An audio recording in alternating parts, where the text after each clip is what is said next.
Hello friends, welcome my YouTube channel में आप सबका स्वागत है। फिर से मैं एक नई वीडियो के साथ आ चुके हैं, अपडेट वीडियो के साथ आ चुके हैं। आज की वीडियो की आपके लिए बहुत ही इंटरेस्टिंग और बहुत ही प्यारी सी जो अपडेट है वो आप सभी के साथ लेकर आ चुका हूं, यानी कि स्टाफ नर्स वैकेंसी 2024 के लिए ओवरव्यू के बारे में यहाँ पर डिस्कस करेंगे। अगर मैं टोटल पोस्ट की यहाँ पर बात करूँ तो लगभग आपकी 4100 प्लस आपकी यहाँ पर जो पोस्ट है वो आपको यहाँ पर देखने को मिलेंगी। अपकमिंग आपकी वैकेंसी रहने वाली है। आपको डेट भी बताने वाला हूँ कि इसकी जो एप्लीकेशन फॉर्म है वो आपके कब से स्टार्ट होंगे, इसकी लास्ट डेट क्या रहेगी। सारी चीज़ों के बारे में डिटेल में आप सभी के साथ चर्चा करूंगा, तो वीडियो को लास्ट तक आप ज़रूर बने रहें। जो भी मेरे प्यारे साथी इस चैनल के साथ नए जुड़े हैं वो चैनल को सब्सक्राइब कर लीजिएगा।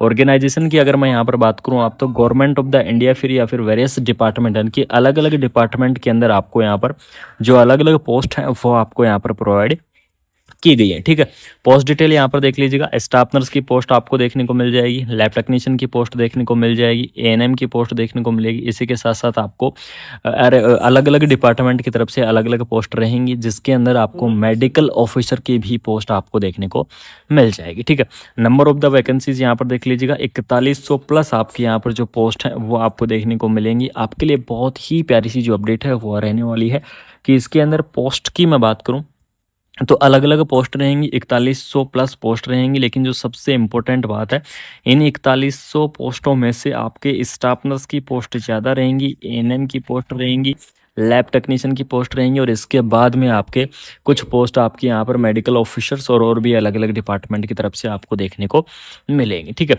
सैलरी यहाँ पर देख लीजिएगा। सैलरी की अगर मैं बात करूँ तो 35,000 से लेकर 44,500 के बीच में आपकी सैलरी रहने वाली है, यानी कि परमानेंट भर्ती रहेगी, कोई भी कॉन्ट्रैक्ट की भर्ती नहीं रहेगी। तो आपकी सैलरी यहाँ पर बेसिक आपका 44,500 44,900 रहेगा। साथ में इसके साथ आपको क्या जुड़ने वाले हैं वो यहाँ पर देख लीजिएगा। इसके साथ आपको जुड़ेंगे एचआर। ठीक है, यानी कि आपका एचआर जुड़ने वाला है, प्लस उसके बाद में आपके टीए जुड़ेंगे। ठीक है, उसके बाद में आपके डीए जुड़ेंगे। उसके बाद में आपके जितने भी अनाउंस हैं वो सभी अनाउंस आपके यहाँ पर ऐड होने वाले हैं। ये सभी चीज़ें क्या होंगी, इसके अंदर ऐड होंगी। इसके अंदर ऐड होने के बाद आपकी जो सैलरी यहाँ पर पहुँचती है लगभग आपकी 65। ठीक है, यानी कि 65 से लेकर 70 आपकी जो सैलरी है वो आपके यहाँ पर पहुँच जाती है। तो सैलरी आपकी बहुत ही अच्छी खासी रहेगी, नो डाउट, इसके अंदर कोई डाउट नहीं है।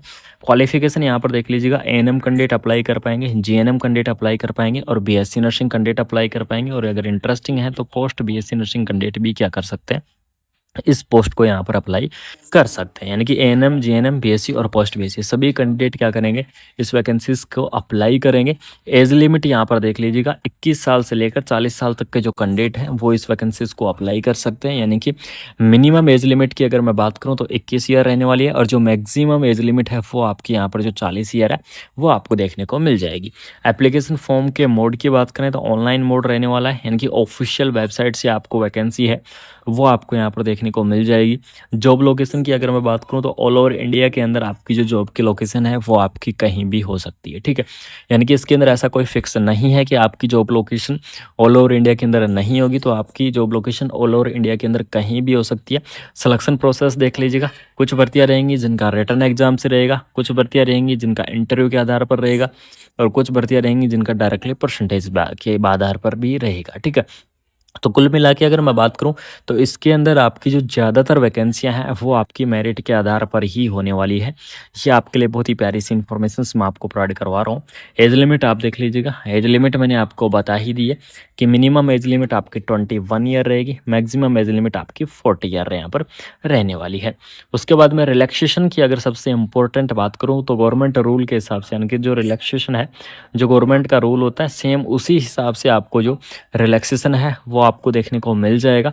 यानी कि ओबीसी कैटेगरी का अगर मैं रिलैक्सेशन की बात करूं तो 3 ईयर का आपका ओबीसी कैटेगरी का रिलैक्सेशन है वो आपका रहने वाला है, और जो एससी और एसटी कैटेगरी का रिलैक्सेशन रहेगा वो 5 ईयर का रहेगा।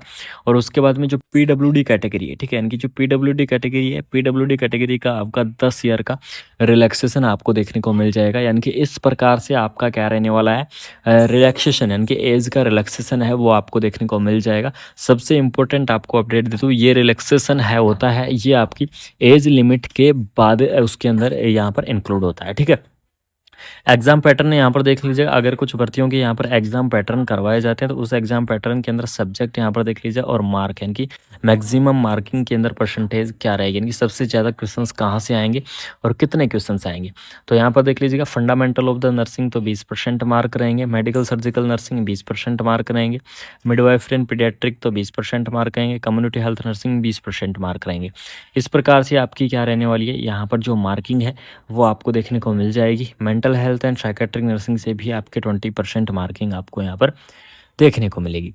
तो ये आपके लिए सबसे इम्पोर्टेंट रहने वाली है कि आपकी जो मार्किंग है वो बहुत ही अच्छी खासी रहने वाली है। यहाँ पर इसके अंदर कोई भी यहाँ पर ऐसा नहीं है कि आपकी मार्किंग अलग से रहेगी। अलग अलग जो सब्जेक्ट वाइज आपका डिस्ट्रीब्यूशंस यहाँ पर किया गया है और बहुत ही शानदार डिस्ट्रीब्यूशंस किया गया है। सबसे ज़्यादा अगर मैं कमांड की बात करूँ इसके अंदर, तो अगर एग्ज़ाम होता है तो ओबीजी, ठीक है, पीडिया, साइकेट्रिक और ये फंडामेंटली, ये सारी सब्जेक्ट बिल्कुल कमांड पर रहती हैं। सबसे इंपॉर्टेंट बता दूं, इसके अंदर ANM, staff nurse, lab technicians, ये कुछ भर्तियां हैं, जो कुछ भर्तियां मेरिट बेस आने वाली हैं, कुछ भर्तियां एग्जाम बेस आने वाली है, ठीक है। सेंट्रल गवर्नमेंट की आपकी वैकेंसी रहेगी, कोई भी कॉन्ट्रैक्ट की वैकेंसी आपकी नहीं रहने वाली है, परमानेंट आपकी भर्ती रहेगी। और आपके लिए इन्फॉर्मेशन देना बहुत ही ज़रूरी है कि स्टाफ नर्स की अपकमिंग वैकेंसी आपको देखने को मिल रही है और बहुत ही जल्द आपके लिए यहाँ पर जो बड़ी खुशखबरी है वो आने वाली है, जिसकी अपडेट मैंने आपको पहले से ही प्रोवाइड करवा दी है, ठीक है।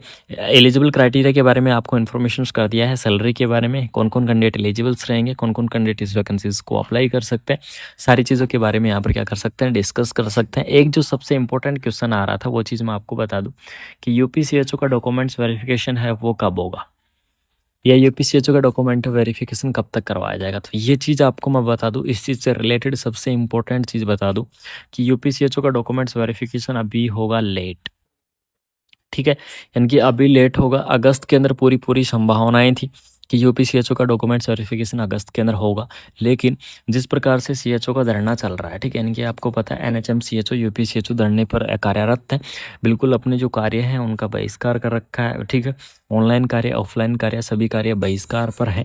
तो हो सकता है आपका एनएचएम के अंदर हलबल मची हुई है, तो इस वजह से आपके जो यहाँ पर डॉक्यूमेंट्स वेरिफिकेशन की जो प्रोसेस है वो प्रोसेस क्या हो सकती है, लेट होगी, हो नहीं सकती, लेट होगी। और लेट कब तक होगी वो चीज़ भी मैं आपको बता दूंगा। एक स्पेशल वीडियो आप सभी के साथ बहुत ही जल्द लेकर आ रहा हूँ कि आपके यूपीसीएचओ के जो डॉक्यूमेंट्स वेरिफिकेशन हैं वो लेट क्यों हो रहे हैं, क्या कारण है आपका लेट होने का, और अगर लेट हो रहे हैं तो कितने लेट होंगे, इस सभी चीज़ों के बारे में यहाँ पर डिस्कस करेंगे। उस वीडियो के अंदर यूपीसीएचओ की जो वीडियो आएगी उस वीडियो के अंदर डिटेल में चर्चा करेंगे, सारी डिटेल आप सभी के साथ बताने वाला हूँ। तो वेट करें, इस चैनल को सब्सक्राइब करें, बेल आइकन ऑन करें, आपको कंप्लीटली अपडेट मिलेंगी। ऑल ओवर इंडिया की जितनी भी अपडेट है आपको सबसे पहले मैं प्रोवाइड करवाने की कोशिश करूंगा, पूरी पूरी कोशिश करूंगा आप तक सबसे पहले ये इन्फॉर्मेशन पहुंचाई जाए, सबसे पहले आपको अपडेट दी जाए। तो आपको वीडियो को ज़्यादा से ज़्यादा शेयर करना है। अगर वीडियो अच्छी लगी, इंटरेस्टिंग लगी तो वीडियो को शेयर करें, चैनल को सब्सक्राइब करें। बाकी आपको मिलते हैं कोई नई अपडेट के साथ, नई वीडियो के साथ। तब तक थैंक यू सो मच। जय हिंद, जय